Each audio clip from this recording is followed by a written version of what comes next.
हाय, good evening, नमस्कार, आदाब, सत श्री अकाल, छोटों को दुआ और बहुत सारा प्यार। ये वीडियो उन सभी पेरेंट्स के लिए काफ़ी इम्पोर्टेंट होने वाला है, जो भी अपने बच्चों को एडमिशन केंद्रीय विद्यालय संगठन में कराना चाहते हैं, यानी कि इसे शॉर्ट फॉर्म केवीएस के नाम से भी जाना जाता है, केंद्रीय विद्यालय संगठन। तो इसमें आप अपने बच्चों का फर्स्ट क्लास के बच्चों के लिए एडमिशन करा सकते हैं और ये 2020-2013 का ये सिलेबस रहेगा। और इसमें आप प्रवेश यानी कि एडमिशन कराने के लिए आपको सारे इसकी प्रोसेस जो होता है वो ऑनलाइन का ही प्रोसेस होता है। तो आप ऑल इंडिया कहीं से भी इस वीडियो को देख रहे हैं तो पेरेंट्स हैं, आपके बच्चों को चाहते हैं कि आप केंद्रीय विद्यालय में एडमिशन करा लें क्लास फर्स्ट के लिए, तो उनकी एलिजिबिलिटी, उनकी डिटेल्स, डॉक्यूमेंटेशन और इस फॉर्म के बारे में एक-एक इम्पोर्टेंट पॉइंट्स के बारे में जानेंगे इस वीडियो के अंदर।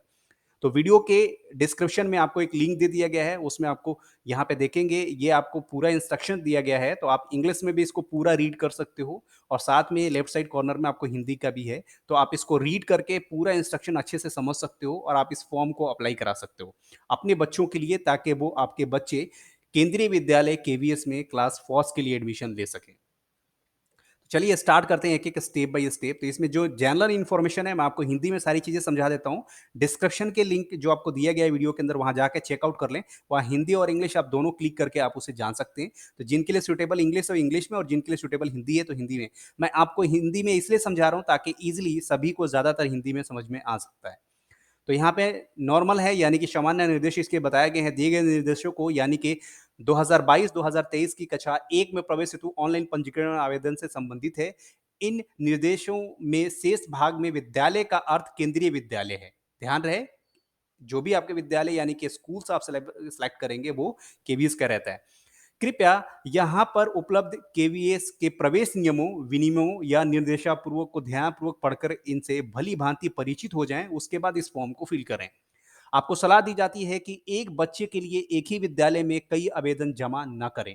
यानी कि कई बार ऐसा होता है कि आपके एक बच्चा है और एक ही विद्यालय में कई आवेदन आपने दे दिए, तो यानी कि एक बच्चे के नाम पे मान के चलें आपका एक बेटा है जिसका नाम है राहुल, और उस बेटे की एप्लीकेशंस के लिए आपने उसी स्कूल के अंदर मल्टीपल्स ऑफ एप्लीकेशन दे दिए हैं, तो ये फ्रॉड की कैटेगरी में आता है और वो अननेसेसरी होता है, तो इसे आपको रिजेक्शन में चला जाता है। तो आप ध्यान रहे, जब भी आप फॉर्म फिल कर रहे हैं तो फॉर्म के बारे में अच्छे से प्रॉपर नॉलेज ले लें, अच्छे से इंफॉर्मेशन को आप रीड कर लें, इंस्ट्रक्शन को अच्छे से समझ लें। जब आपको लगता है कि you are just eligible, then you can apply for this. तो यहाँ पे वही चीज़ दी गई है, आपको सलाह दी जाती है कि इससे ज़्यादा आप ना करें।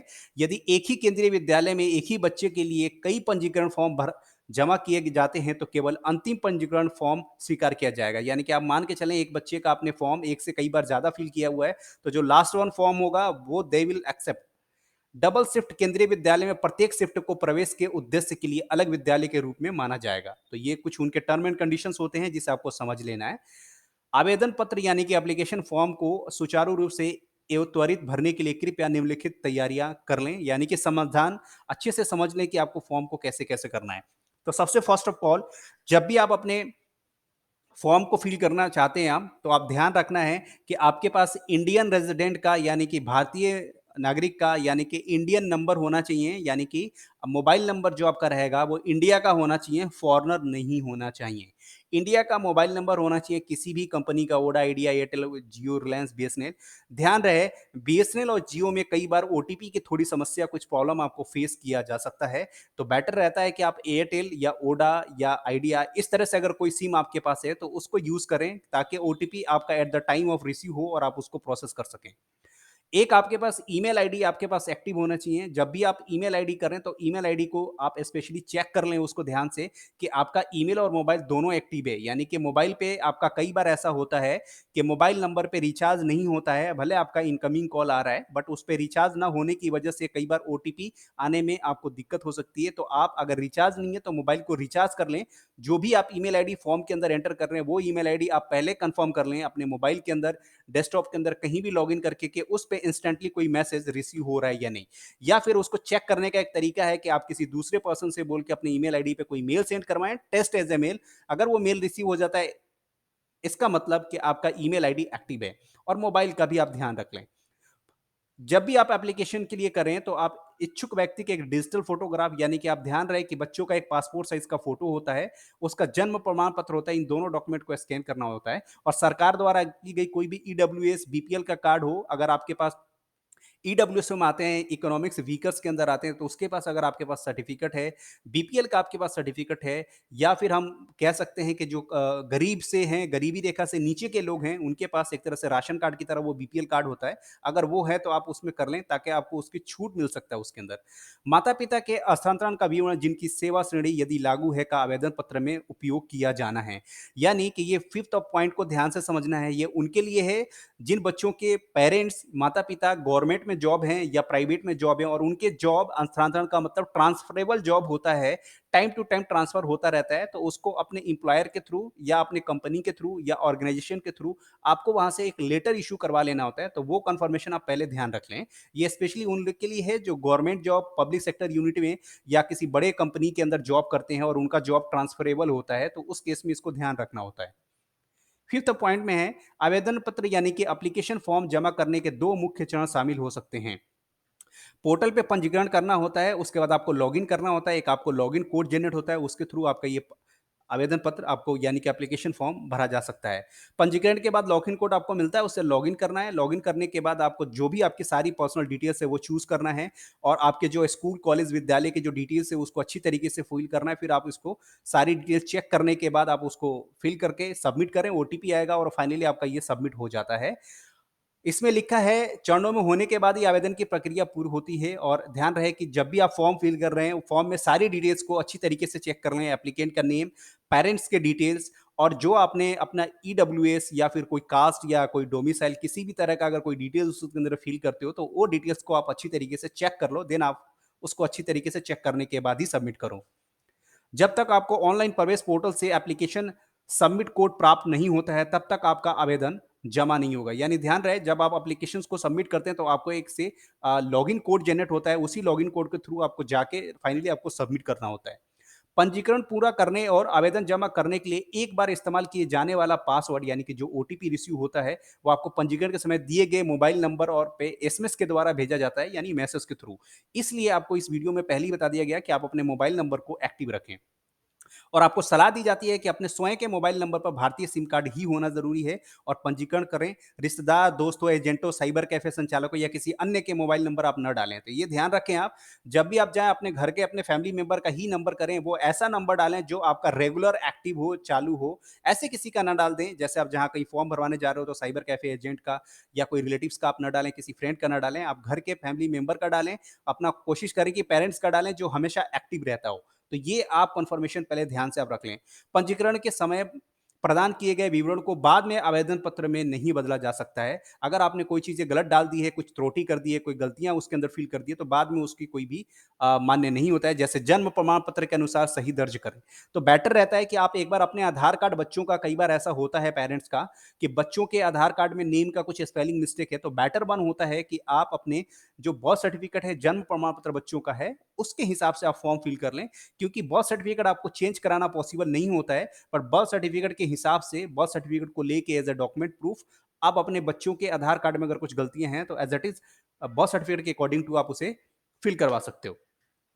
आवेदन फॉर्म में आवेदक को यानी कि आंशिक रूप से भरे हुए डाटा सुरक्षित रखने में मदद करने के लिए बाद में आवेदन फॉर्म पुनः भरने के लिए सेव एप्लीकेशन बटन पे क्लिक करके यानी कि वही बताया गया है कि आप पहले अच्छी तरीके से चेक कर लें।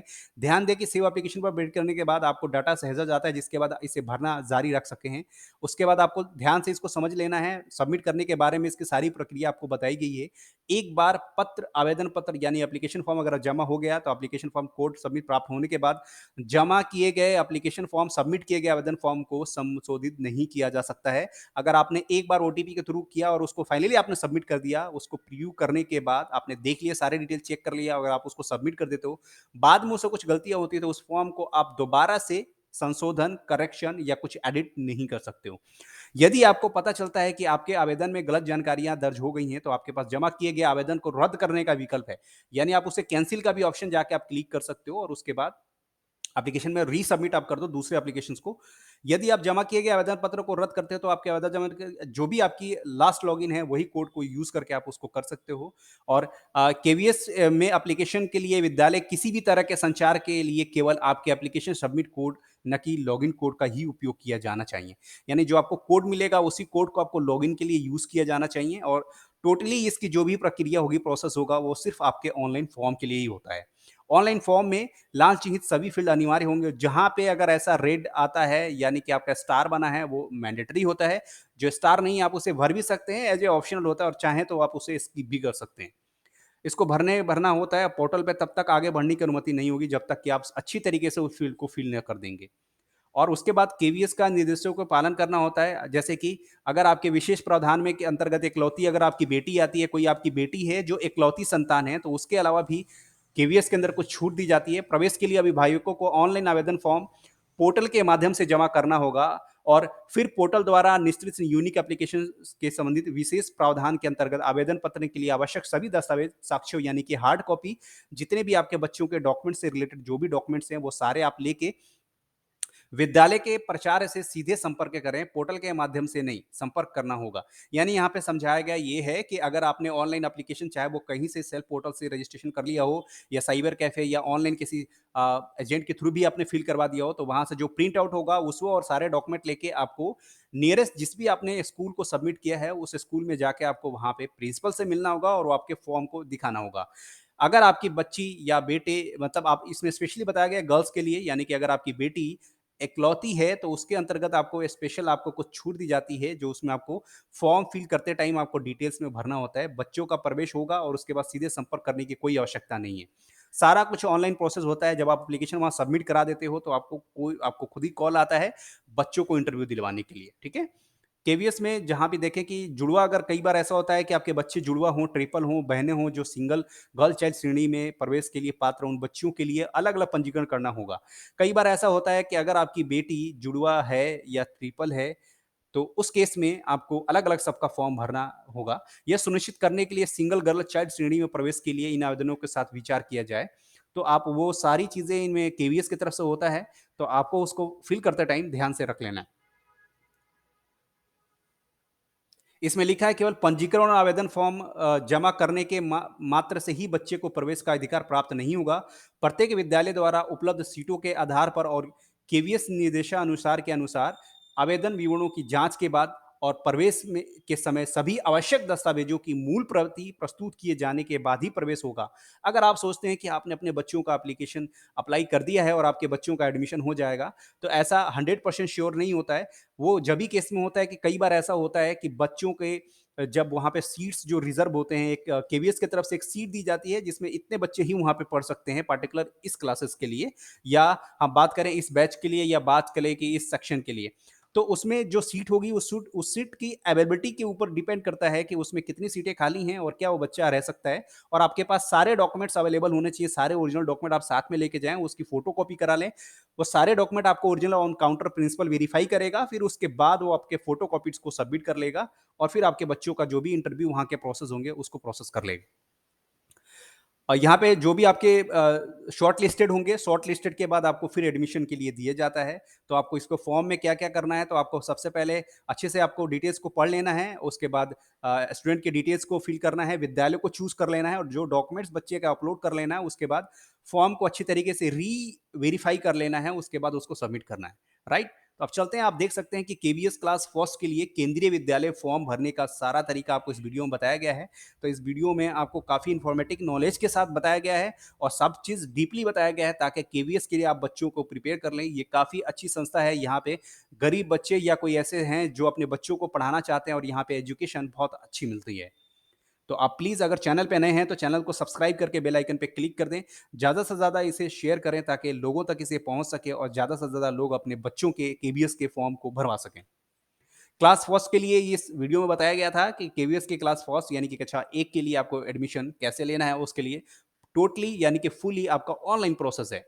इसमें आपको मोबाइल नंबर और ईमेल के बारे में आपको बताया गया था कि ये दोनों चीज़ें एक्टिव होनी चाहिए। मोबाइल नंबर के ऊपर आपका ओटीपी आता है जो फाइनली फॉर्म सबमिट करने के दौरान। तो आप ध्यान रहे और ईमेल आईडी आप इसलिए रख लेंगे अगर कोई कम्युनिकेशन होती है वहाँ से या कोई नोटिफ़िकेशन आता है तो आपको ईमेल पे आ जाएगा। सबसे पहले बच्चों का इसमें पासपोर्ट साइज़ फ़ोटो आप क्लियर कर लें, डॉक्यूमेंट से रिलेटेड बच्चों का पासपोर्ट साइज़ फ़ोटो क्लियर होना चाहिए। स्टूडियो से फ़ोटो उनका क्लिक करा के आप अच्छे से रख लें, जिसकी अच्छी क्वालिटी का फ़ोटो होना चाहिए, like as a passport size photo. उसके बाद बच्चों का आधार कार्ड आप कैरी कर लें, आधार कार्ड में कोई भी डाटा मिसमैचिंग नहीं होना चाहिए। As it is name, date of birth सब कुछ ठीक-ठाक होना चाहिए। उसके बाद बच्चे का आता है बर्थ सर्टिफिकेट। अगर आधार कार्ड नहीं है तो birth certificate is a mandatory रहता है। अगर बर्थ सर्टिफिकेट भी नहीं है बच्चों का तो आधार बेस पे है, तो आप उसके लिए भी प्रूफ लगा सकते हो, बट आप बर्थ सर्टिफिकेट के लिए बनवा लेना। पर बेटर फर्स्ट वन आपका प्रेफर होता है बर्थ सर्टिफिकेट, ध्यान रहे इस बात का। अगर आपके पास कोई कास्ट सर्टिफिकेट है, जैसे अगर आप कोई कास्ट में आपकी वरीयता होती है एससी, एसटी, ओबीसी के लिए, तो आप वो भी अगर आपके पास है तो आप अपने पास रख लें। हो सकता है कि प्रिंसिपल या आपके कॉलेज या केंद्रीय विद्यालय की तरफ से, केवीएस की तरफ से कुछ आपको छूट दी जाती है, तो उसमें आपको उसको लाभ या कि आप बेनिफिट्स मिल सकता है।